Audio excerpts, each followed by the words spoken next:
അബൂലഹബ് നശിക്കട്ടെ എന്ന ഖുർആൻ ഇറങ്ങിയത് ശേഷം 12 വർഷത്തോളം, 1 അല്ല 2 അല്ല 3 അല്ല 4 അല്ല 10 അല്ല 12 വർഷം ബഹുമാനപ്പെട്ടതാകുന്ന മുത്തുനബിയെ വേദനിപ്പിച്ച അബൂലഹബിനെതിരെ ഖുർആൻ ഇറങ്ങിയിട്ട് പോലും ഒരു വിഷമമില്ല, ഒരു പനിയില്ല, ഒരു ഛർദിലില്ല, ഒരു ബുദ്ധിമുട്ടില്ല, ഒരു പ്രയാസമില്ലാതെ അബൂലഹബ് പരിശുദ്ധമാക്കപ്പെട്ട മക്കയിൽ ജീവിക്കുകയാണ്.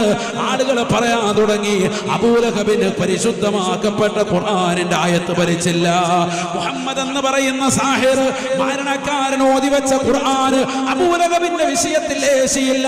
ബദർ യുദ്ധം കഴിഞ്ഞ് 7 ദിവസം കൂടി കഴിയുമ്പോഴാണ് അബൂലഹബിന്റെ ശരീരത്തിലേക്ക് മാരകമാകുന്ന രോഗം വരുന്നത്. മുഫസ്സിരീങ്ങൾ പറയുകയാ, ശരീരമാസകലം ഒരു വ്രണം വരുകയാണ്.